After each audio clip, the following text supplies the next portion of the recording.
Shaq was relaxing in a luxury hotel lounge when two officers stormed in. "We've had complaints," one sneered. "You need to leave." The room fell silent. Eyes locked on Shaq. Cameras started rolling, but instead of arguing, Shaq smiled. Because what happened next would destroy careers, expose corruption, and turn the entire hotel upside down. Stay till the end, because this story will leave you speechless. All right, before we dive into this crazy story, do me a favor. Subscribe and tell us where you're watching from. Shaq leaned back in his chair, letting the rich aroma of aged whiskey and expensive cigars settle around him. The low hum of conversation, the clinking of crystal glasses, the soft notes of a jazz pianist in the corner. It was the kind of atmosphere that only money could buy. And Shaq had earned his place here. Then the shift happened. The moment the two uniformed officers stepped into the VIP lounge, the energy in the room snapped like a rubber band. Conversation slowed. Eyes flickered toward the entrance, then back down, as if people were pretending not to notice. But Shaq noticed, especially when both officers locked onto him. They didn't scan the room. They didn't hesitate. They walked straight toward him like they already knew what they were going to do. Shaq exhaled through his nose, keeping his posture relaxed. He'd seen this kind of thing before. Officer Reynolds, a tall man with a buzz cut and a smirk that didn't belong in polite company, leaned in slightly. "Sir, I'm gonna need to see your membership ID." Shaq arched an eyebrow.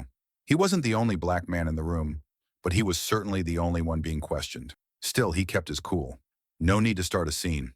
Reaching into his pocket, he pulled out a sleek, gold-trimmed card and placed it between his fingers. He didn't even blink as he handed it over. The same VIP pass as everyone else in the room. Reynolds barely looked at it. He exchanged a glance with the other officer, then exhaled like Shaq had just failed a test. "Sorry, sir," Reynolds said, slipping the card back onto the table without care. "But we've had complaints." Shaq didn't move. "Complaints? From who?" Reynolds' smirk widened. He didn't answer. Instead, his hand came down, not hard but firm, on Shaq's shoulder. "You're gonna have to come with us." For the first time, the room fell completely silent. A few guests looked away, suddenly very interested in their drinks. Others leaned in, eager to see how this would play out. Some had amusement in their eyes, others discomfort. But no one interfered. Shaq slowly leaned forward, forcing Reynolds to remove his hand. His voice was calm even, but there was an edge to it now. "Funny," Shaq said, "because I don't see anyone complaining." Reynolds' fingers twitched toward his belt, where his radio sat clipped. His jaw clenched. The other officer, Briggs, shifted on his feet, glancing around the room like he wasn't entirely comfortable. Shaq noticed all of it. "I don't want to make a scene," Reynolds said low enough that only Shaq could hear. "But you don't belong here." Shaq's eyes darkened. The words weren't loud, but they landed like a hammer. Still, he smiled. Not because he found it funny, but because he just decided something. If they wanted a scene, they were about to get one. Shaq frowns. "Complaints? From who?" But the officer just tightens his grip. "Let me know if you want any changes or a different tone." Shaq wasn't about to be humiliated. Not tonight. He stayed exactly where he was, his towering frame relaxed, his fingers lazily drumming against the table. But his eyes? Sharp, watching, calculating. Officer Reynolds didn't like that. His smirk twisted into something uglier. "I said, let's go." His voice cut through the tension in the room, louder this time.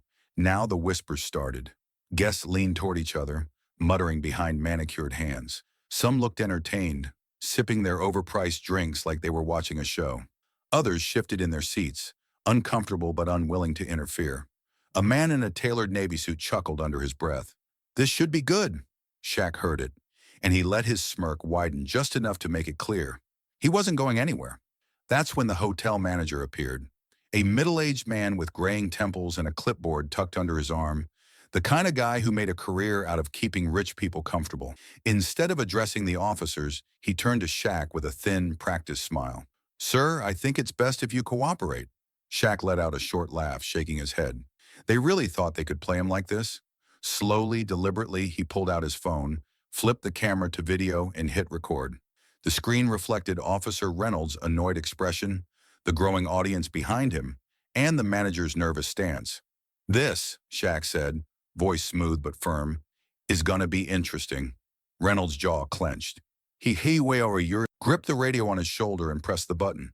We need backup in the VIP lounge. Backup for a man sitting in a chair. Even Officer Briggs, the quieter of the two, shifted uncomfortably. Is that really necessary? He muttered. Reynolds shot him a look that shut him up. Shaq kept recording, angling his phone to capture every reaction. He wanted the world to see what was happening. He wanted them to see it too. The guests, the manager, the officers, everyone who thought this was just another night at the lounge. A few seats away, a woman in a glittering dress whispered, "Do they even know who he is?" Her companion, a man with slicked back hair and a Rolex that could pay off a mortgage, chuckled. Doesn't matter, they've already decided he doesn't belong. Shaq's grip tightened on his phone. Not out of anger, but out of certainty. This wasn't just about him. Before he could speak, the door swung open. 3 more officers strode in, hands resting on their belts, scanning the room like they were walking into a crime scene. Shaq raised an eyebrow, locking eyes with Reynolds. This just got serious. Shaq raises an eyebrow as 3 more officers walk in. This just got serious. The energy in the room shifted. This wasn't about policy anymore. Shaq could feel it, thick and unspoken, hanging in the air like static before a storm. This wasn't about a security check. It wasn't about some vague complaint. This was about control, about power. And right now, the officers were making it clear who they thought had it. The 3 additional officers spread out, forming a loose but deliberate semicircle around Shaq's table. The way they positioned themselves made it look like they were about to subdue a hostile threat, a criminal. Shaq didn't flinch. He simply exhaled through his nose, letting his fingers tap lightly against the table. He had been in high-pressure situations before, but this was different. This was a performance, and the audience was watching. To his left, a well-dressed couple leaned in, whispering behind the rims of their champagne glasses. Another man, draped in a tailored suit that screamed old money, smirked as he swirled his whiskey. But what really caught Shaq's attention were the phones. Guests, pretending to check their messages, had subtly angled their devices toward him. Recording. Good. A hotel staff member, a young woman in a crisp uniform, hovered nervously near the entrance. She leaned toward a guest, her voice hushed. They don't know who he is, do they? The guest, a middle-aged businessman, shook his head. Doesn't matter. They don't care. Shaq let out a quiet chuckle, just enough for Reynolds to hear. Because that was the truth, wasn't it? It didn't matter who he was. Didn't matter that he belonged here just as much, if not more, than half the people in this room. What mattered was that they had already decided he didn't. Reynolds stiffened. His jaw tightened. He didn't like that laugh. You think this is funny? Reynolds asked, his voice sharp, laced with irritation. His hand was still near his belt, his stance tense, anticipating. Shaq met his eyes unbothered. Not funny, he said, tilting his head slightly. Predictable. A flicker of something, anger, embarrassment, flashed across Reynolds' face before it was buried under something colder. He stepped in closer, voice low. You can walk out, or we can take you out. Shaq arched a brow. Take me out? His voice was almost amused. For sitting in a chair? Officer Briggs, the youngest of the group, hesitated. His fingers curled into a loose fist, then relaxed. His gaze darted around the room, as if finally noticing the cameras, the silent audience, the way people were waiting, watching. We sure about this? Briggs muttered under his breath, his voice tight with hesitation. Reynolds didn't even glance at him. His focus stayed locked on Shaq, his pride too thick to back down now. He doesn't belong here, Reynolds snapped. Let's just get him out. There it was, the truth, bare and exposed. Shaq sat back, the tension in his shoulders fading. His smirk returned, slow, measured, the kind that made people nervous. Without breaking eye contact, he set his phone down on the table. It was still recording. He tapped his fingers against the polished wood, the rhythm steady, unbothered. For the first time, a flicker of doubt crept into Reynolds' expression, the realization that this wasn't going the way he thought it would. Shaq folded his arms, his voice calm, even. All right, let's see how this plays out. Silence. The kind that didn't just hang, it pressed down. Game on. Shaq folds his arms. All right, let's see how this plays out. You don't belong here. The words cut through the air, sharp and deliberate. Officer Reynolds didn't say them loudly, but somehow they felt amplified, bouncing off the marble floors, the glass chandeliers, the murmuring guests who were very aware of what was happening, but did nothing to stop it. Shaq didn't react right away. He just stared at Reynolds, his face unreadable. The officer held his ground, his smirk barely concealed beneath forced professionalism. "I showed you my pass," Shaq said finally, holding up the sleek gold-trimmed card between two fingers. His voice was calm, controlled, just like everyone else in this room. Reynolds crossed his arms, feigning disappointment. "Yeah, well, there's a problem." He pulled out a folded paper from his pocket, the guest list. With an exaggerated motion, he scanned it, dragging his finger down the names like he was reading sacred scripture. Then he exhaled dramatically and shook his head. "Doesn't look like you're on here." Shaq sighed, rubbing his temple. This again. The tension in the room grew thicker, stretching like a rubber band ready to snap. A few more guests were recording now, their phones held at cautious angles. Some still whispered behind their drinks, amused. Others shifted uncomfortably. Then from the side of the room, a voice, small but clear. I actually remember checking him in." The entire room turned. A waitress stood near the bar, her hands fidgeting nervously in front of her apron. She looked young, early 20s at most. Her uniform was crisp, but the way she bit her lip and darted her eyes made it clear. She was scared. Reynolds' jaw tightened. "Stay out of this," he snapped, glaring at her like a teacher scolding a child. The waitress shrank back, but Shaq's gaze stayed locked on her, silent but steady. He gave her the smallest nod, a silent thank you for speaking up. But that wasn't enough.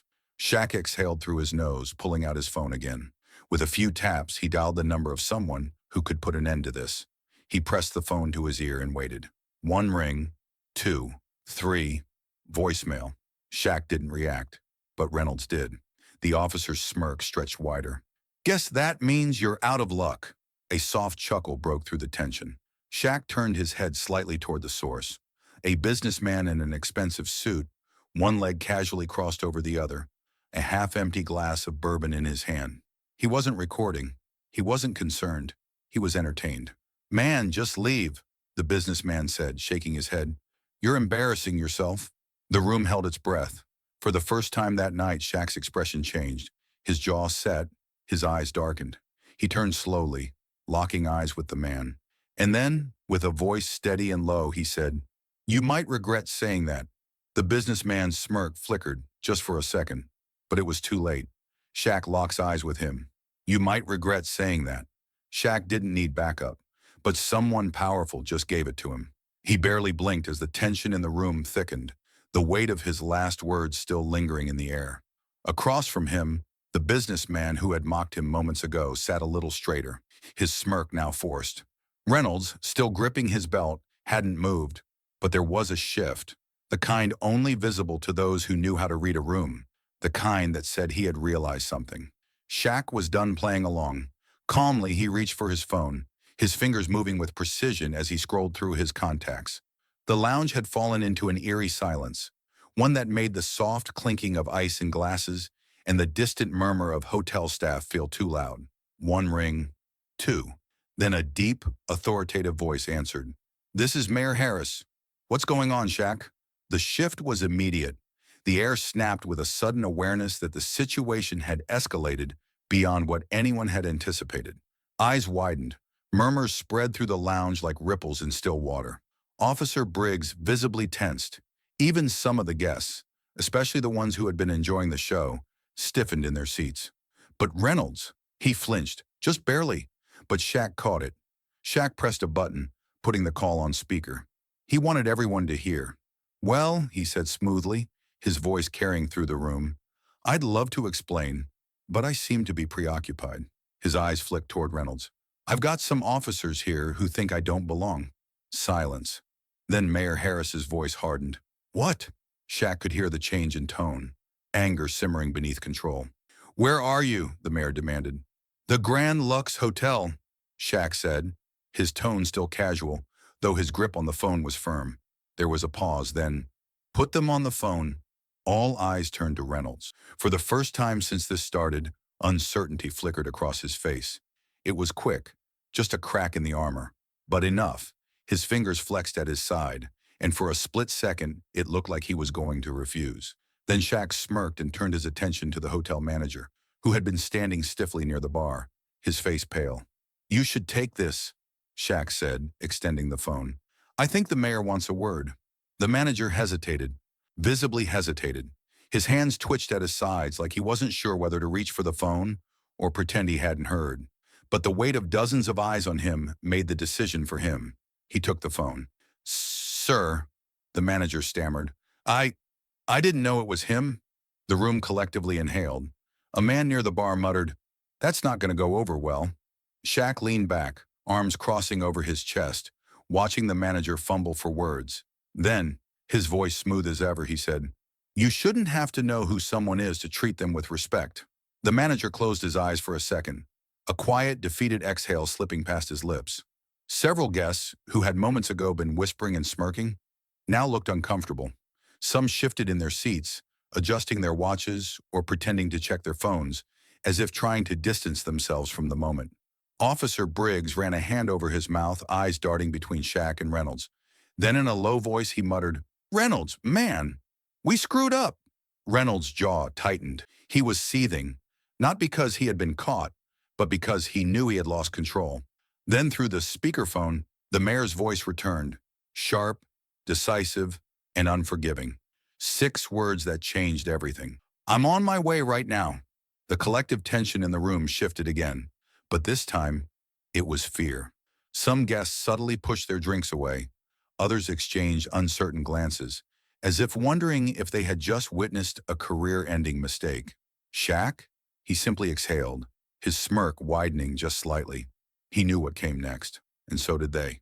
The mayor says 6 words that change everything. "I'm on my way right now." When the most powerful man in the city walks in, everything changes. For 30 long minutes, the hotel lounge was stuck in a strange limbo. The once buzzing conversations had died down to cautious whispers. The officers who had been so confident earlier now stood stiffly in place, avoiding eye contact with the growing number of guests, silently recording the entire ordeal. Shaq? He was still seated, arms crossed, watching the tension build. Then, the doors swung open. Mayor Harris strode in, his presence commanding the room before he even spoke. He was dressed in a sharp navy suit, his expression unreadable, but the weight of his authority was palpable. Behind him, a man followed closely, tall, well-dressed, and visibly rattled, the real general manager of the Grand Lux Hotel. A wave of unease rippled through. Officers. The room had been their stage just moments ago, but now it belonged to the mayor. He stopped in the center of the lounge, his eyes sweeping over the frozen scene. Shaq, seated like a king waiting for judgment to be passed, the officers standing like guilty schoolboys caught in the act, and the guests suddenly very aware that they had just witnessed something bigger than a misunderstanding. Mayor Harris took a slow breath, then leveled his gaze at the officers. His voice was calm, but beneath it was something lethal. "Would anyone like to explain?" Reynolds cleared his throat, attempting to compose himself. "Sir, we were just following security protocols." The mayor didn't let him finish. His head tilted slightly, eyes narrowing. "Security protocols?" His voice was like a knife cutting through Reynolds' excuse. "By that logic, why didn't you check the other guests?" Reynolds opened his mouth. No words came out. His silence was damning. The tension in the room deepened, suffocating. Officer Briggs shifted uncomfortably, clearly regretting his involvement. The other officers looked anywhere but at the mayor. Shaq exhaled through his nose, finally standing up. He took his time, stretching to his full height, and when he finally looked down at Reynolds, there was no anger, just pure amusement. "So," Shaq said, voice smooth, "do I still need to leave?" The words hung in the air, thick with irony. Reynolds clenched his jaw, unable to respond. His face burned with humiliation, his earlier arrogance now reduced to nothing. The silence that followed was louder than anything he could have said. Mayor Harris turned to the hotel's real general manager, who had been standing stiffly beside him, hands clasped nervously. His next words made the man visibly swallow. "We need to have a serious conversation about your staff." A wave of tension rolled through the room. Because now, it wasn't just the officers in trouble. The mayor turns to the hotel manager. "We need to have a serious conversation about your staff." The fallout was just getting started. The room, once a place of quiet luxury and whispered conversations, now felt like a courtroom. Every breath, every glance, every shift of movement was charged with tension. No one could look away. The hotel's real general manager stood stiffly beside Mayor Harris, his face pale and his hands twisting nervously in front of him. He had arrived too late to stop the disaster from unfolding, but not too late to feel its consequences. His eyes flickered toward Reynolds, who looked far less confident now. The officer who just moments ago had stood with an air of superiority now seemed smaller, his shoulders squared but his jaw tight, as if bracing for impact. His uniform, once a symbol of authority, now looked like a liability. The general manager swallowed hard, then turned to Reynolds, his voice low but firm. "You're fired." A murmur rippled through the room. Reynolds' head snapped toward him. "Excuse me?" "You heard me," the manager said, his voice trembling slightly but growing in certainty. "Hand over your badge. You don't work here anymore." For the first time since this started, Reynolds looked truly stunned. His mouth opened, but no words came out. His gaze darted to the other officers, as if expecting backup, but none of them moved. Even Briggs, who had been hesitant from the start, refused to meet his eyes. The mayor crossed his arms. "We'll be conducting a full investigation into this hotel's handling of discrimination complaints. I have a feeling this isn't the first time." The general manager paled even further. Shaq stood silent, watching it all unfold. His face betrayed nothing, but inside, he knew exactly what was happening. This wasn't about just him anymore. The whispers in the room grew louder as some guests shifted uncomfortably in their seats. The ones who had been so entertained earlier, who had laughed, smirked, or turned a blind eye, now suddenly seemed very aware of how the tables had turned. Shaq's gaze drifted to the businessmen, who had chuckled at his expense. The ones who had dismissed him called him an embarrassment. He smirked. "Still think I was embarrassing myself?" One of the men, the same one who had laughed the loudest, cleared his throat, suddenly very interested in the ice swirling in his drink. "Look, man," he started, his voice uncertain. "I didn't mean—" Shaq raised a hand, cutting him off. His expression was unreadable, but his voice was calm. "Save it." The businessman's mouth opened slightly, but no words came out. He shut it again, shifting in his chair. Some lessons didn't need to be spoken aloud. The tension in the air didn't settle. It only thickened. Because while Reynolds was now jobless and the mayor was promising an investigation, there was still one more move left to play, and it came faster than anyone expected. Within minutes, news of the incident had already leaked. Phones buzzed. Notifications popped up. Social media was ablaze. Then, like clockwork, the Grand Lux Hotel released a statement, a carefully worded, damage-controlled apology. But instead of fixing the situation, it only made things worse. The hotel releases an official statement, but it only makes things worse. The hotel tried to fix its mistake, but only made it worse. Less than an hour after the mayor's departure, the Grand Lux Hotel's PR team rushed to do damage control. Panic rippled through their offices as executives argued over the best way to put out the fire. But instead of taking responsibility, they took the easy way out. They crafted a carefully worded public statement, one that was vague, impersonal, and infuriatingly predictable. "We deeply regret the misunderstanding that took place in our VIP lounge last evening. The Grand Lux Hotel is committed to inclusivity, and we take all concerns seriously." Misunderstanding. That one word ignited an explosion. The moment the statement hit the hotel's official page, social media erupted. Within minutes, the comment section was flooded with outrage. Thousands of people tore apart the hotel's attempt at damage control, calling it empty, rehearsed, and insulting. Misunderstanding? We saw the videos. You called security on a man sitting quietly in a chair. A commitment to inclusivity? Then why does this keep happening? Apologize like you mean it. Or better yet, don't. We'll take our money elsewhere. By the time the hotel's social media team disabled comments, it was too late. The fire had already spread. It wasn't just the weak apology that fueled the backlash. It was the evidence. Videos from multiple angles flooded the internet. Clips showed Reynolds' smug expression, the tense body language of the other officers. The moment the mayor's voice blasted through the phone speaker, flipping the power dynamic in real time. But one video, one clip stood out above the rest. The exact moment Officer Reynolds said, "You don't belong here." That clip alone broke the internet.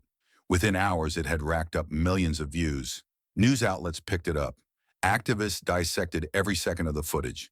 Late-night hosts joked about how badly the hotel had handled the situation. And then, the big names got involved. It started with a few well-known figures retweeting the video, calling out the discrimination. But soon it became a movement. Athletes, musicians, actors, high-profile entrepreneurs. A misunderstanding? Y'all called security on a man who had a VIP pass. That's what happened. A verified user's post racked up over 500,000 likes. Security for WHO, because I saw plenty of people in that room, and only one was getting harassed. A Grammy-winning artist's response had millions agreeing. Even brands, ones that had partnerships with the hotel, quietly distanced themselves. Upcoming corporate events were canceled. Sponsorships were reconsidered. And the damage didn't stop there. Reporters began digging deeper. As the Grand Lux Hotel scrambled to put out one fire, another erupted. Journalists uncovered past complaints. Former employees came forward with stories. One ex-staffer tweeted, "Worked at Grand Lux for 2 years. I was told to keep the VIP area comfortable," which was code for make sure it stays exclusive. Now y'all see what that really meant. More stories poured in. Guests recalled similar experiences. Employees revealed internal policies that suddenly looked a lot more questionable. It became clear this wasn't one isolated incident. This was a pattern. And then, the final blow came. Standing in front of reporters, cameras flashing, Mayor Harris delivered the announcement that sent shockwaves through the industry. His voice was steady. His message was clear. "We're investigating this hotel and its history." The reporters erupted with questions. The hotel's executives? Silent. Because now, it wasn't just public opinion they had to worry about. It was accountability. And this time, there was no escaping it. The mayor makes an announcement. "We're investigating this hotel and its history." The Grand Lux Hotel was burning, not in flames, but in reputation. Every hour the backlash grew. The hotel's weak statement had only poured gasoline on the fire, and now it was too late to contain the damage. People weren't just angry, they were furious. The boycott had started as an online movement, but now it was hitting where it hurt most. Within 24 hours, high-profile guests began canceling their stays. Luxury brands that had once partnered with the hotel quietly pulled out, issuing carefully worded statements about their commitment to diversity and inclusion. Then the celebrities followed. A-list actors, Grammy-winning musicians, championship-winning athletes, all distancing themselves. One NBA star tweeted, "I was booked to stay at Grand Lux next month. Not anymore. I'll take my business where it's actually welcome." Another, a well-known actress, posted, "I've hosted events at Grand Lux before, but after seeing that video, never again." Within days, millions in future reservations were canceled. And then, the investors started calling. Inside the hotel's boardroom, panic ruled the air. Executives sat around a long glass table, their faces tense, scrolling through plummeting stock reports and endless headlines. The CEO, a sharp-dressed man with salt and pepper hair, tapped his fingers against the table, his patience running dangerously thin. "How much have we lost?" he asked, his voice strained. The CFO hesitated. 28 million. Silence. The number hung in the air, suffocating. The CEO's jaw tightened. "And if this continues?" The CFO swallowed hard. "We could be looking at 100 million in losses by the end of the quarter." The boardroom fell into chaos. Executives argued, whispered, panicked. Some suggested hiring a new PR team. Others floated the idea of rebranding entirely. But the CEO, he had one final move left to play. Shaq's phone buzzed. He glanced down, recognizing the number immediately. He let it ring twice before answering. The voice on the other end was strained, trying and failing to sound composed. "Shaq, this is... I know who it is." A pause. Then the CEO sighed, dropping all pretenses. "We need to talk." Shaq leaned back in his chair, uninterested. "We already did." The CEO forced a chuckle. "No, I mean a real conversation. I'd like to meet in person. Clear the air." Shaq's expression didn't change. "Clear the air? The only thing that needs clearing is your hotel's reputation. And last I checked, you let your staff run it straight into the ground." The CEO scrambled. "Listen, we're making changes. Reynolds is gone.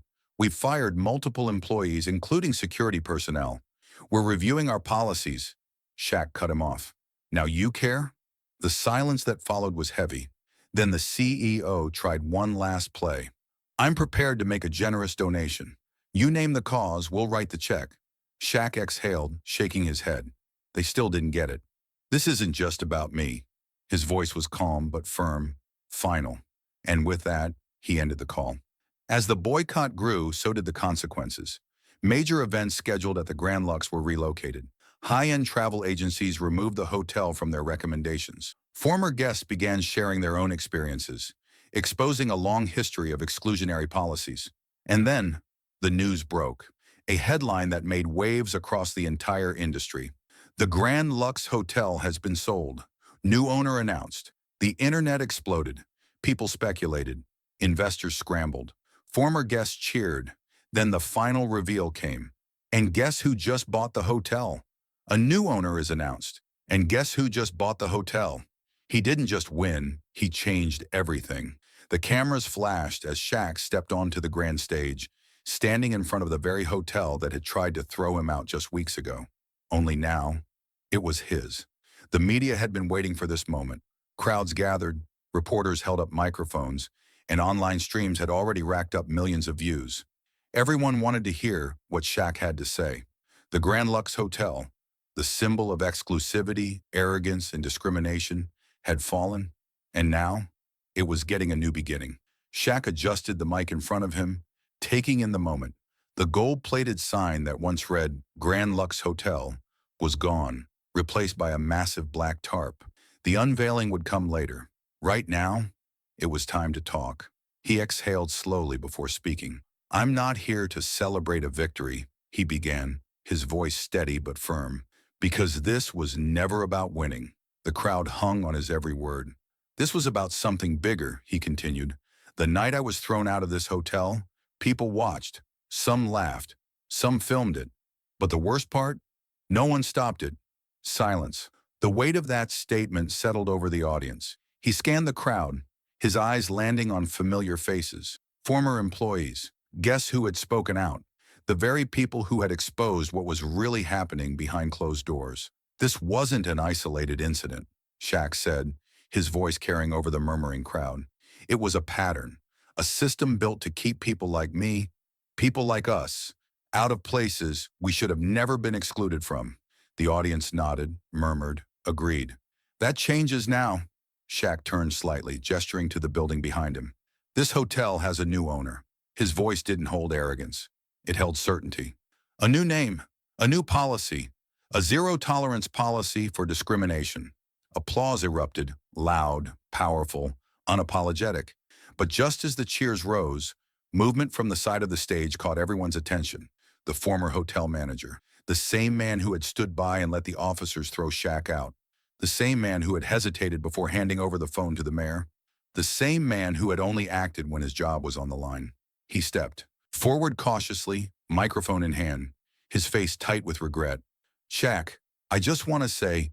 Shaq held up a hand. The man froze. "No," Shaq said simply. "I'm not interested." The crowd fell silent again. The manager swallowed hard. "I made a mistake." Shaq nodded. "Yeah, you did."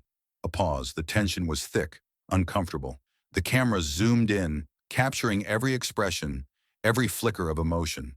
Then Shaq leaned forward slightly, voice even. "This isn't about you." And just like that, the conversation was over. The manager lowered his mic, nodding stiffly. He knew there was nothing left to say. Shaq turned back to the press, adjusting his stance. Then, with clarity and purpose, he spoke into the microphone. "No one should be treated the way I was." The words landed hard. "But the difference?" he continued, his voice tightening with emotion. "I had power. I had a voice. I had cameras, and people willing to listen." He paused. "Let that sink in. Others don't." A hush fell over the crowd. "That changes now."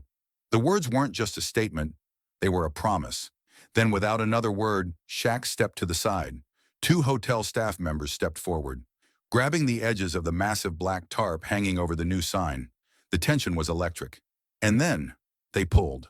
Underneath, bold gold letters gleamed in the sunlight. "Equality Lux Hotel." The cheers were deafening. But Shaq? He wasn't done yet. He turned back to the microphone, his smirk returning. Because he had one final surprise.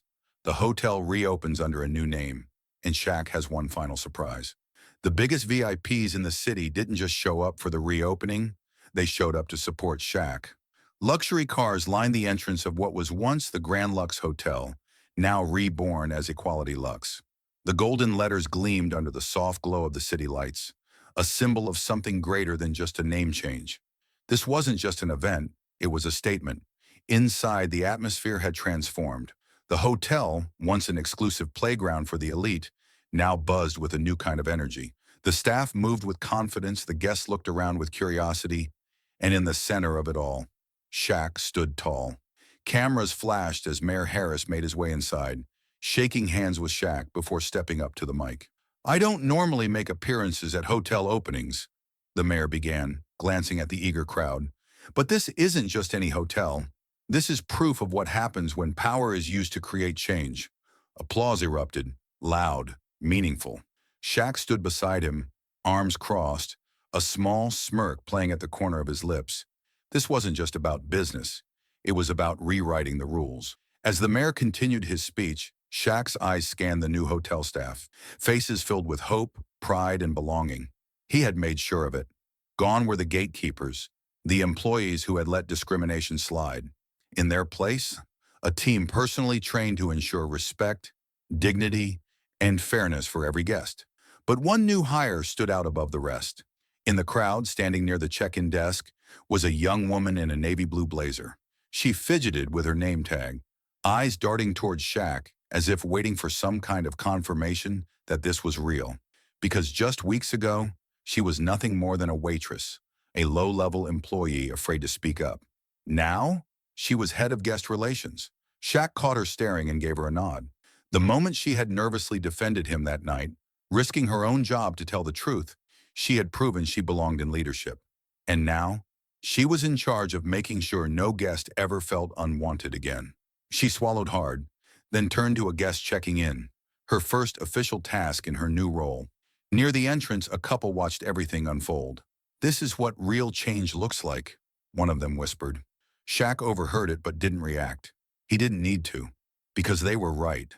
Tonight wasn't just a reopening, it was a warning to every business, every hotel, every so-called exclusive space that had ever turned people away for the wrong reasons. Things were different now.